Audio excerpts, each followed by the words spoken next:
Thank you to Ian Foster for requesting this episode. Welcome to Conlang Critic, the show that gets facts wrong about your favorite conlang. I'm Misali, and in this episode we'll be looking at the language that's Greenlandic, but for wolves, Wolflandic. Wolflandic is an artlang created by Ian Foster in 2016, and was heavily influenced by Greenlandic. You might have noticed that Ian Foster also happens to be the person who requested this episode. Technically, he requested that I review either Wolflandic or Hardonian, but Wolflandic is the more popular of the two, so I went with that one. The point is, Ian Foster is watching this, which means I can address him directly. That said, hi Ian, I hope you're ready for some constructive criticism. I know you're currently working on new Wolflandic, so hopefully I can give you some advice on how to make that as good as possible. As usual, I'm starting with the phonology. Wolflandic's consonants are b, d, g, g, p, t, k, ts, ts, ch, k, v, z, y, r, f,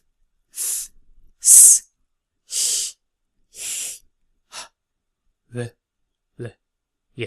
The phonology is the only aspect of Wolflandic where the changes made for New Wolflandic are currently available. So here are the consonants for New Wolflandic. Wait, what?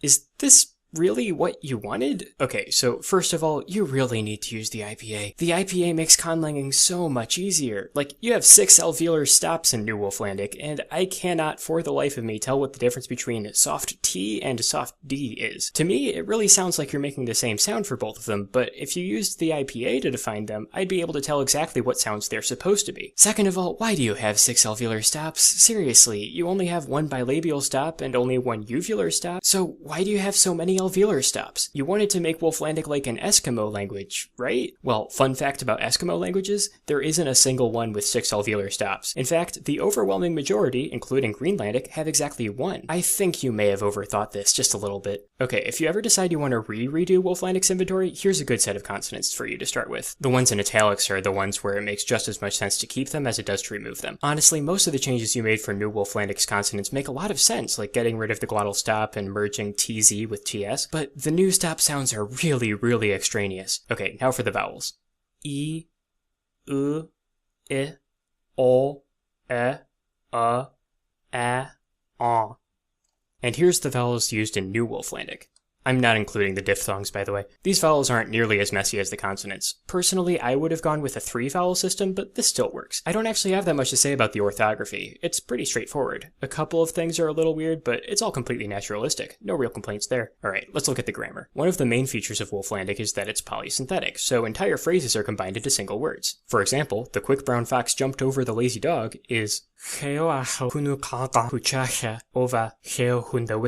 a sentence with 3 words, which mean the quick brown fox jumped over and the lazy dog. This system produces these long, intimidating words that are actually quite simple if you know how to break them down. The only problem I have with it is that under the surface, it's pretty Englishy. If you put spaces between the roots in these words, the sentence would be almost one-to-one with its English equivalent. The last thing to look at is the vocabulary. Wolflandic's vocabulary is kinda weird. There's a whole lot of words that are taken directly from other languages, mainly English and Esperanto. I'm assuming that this was to make it easier to learn. It doesn't really matter, but it would be great if the vocabulary was either completely original or completely borrowed, rather than a weird mix between the two. That brings us to a new segment on the show called How You Can Conlang Better Next Time, which will replace the ranking section on episodes about languages made by people in the audience. So, Ian Foster, here's how you can conlang better next time. First, keep the phonology simple. The more sounds you have, the harder things will be. Second, don't be afraid to mix things up a little. Try to specifically exclude features that are in English, and see what things you can come up with to replace them. Third, make sure you know who you're making your language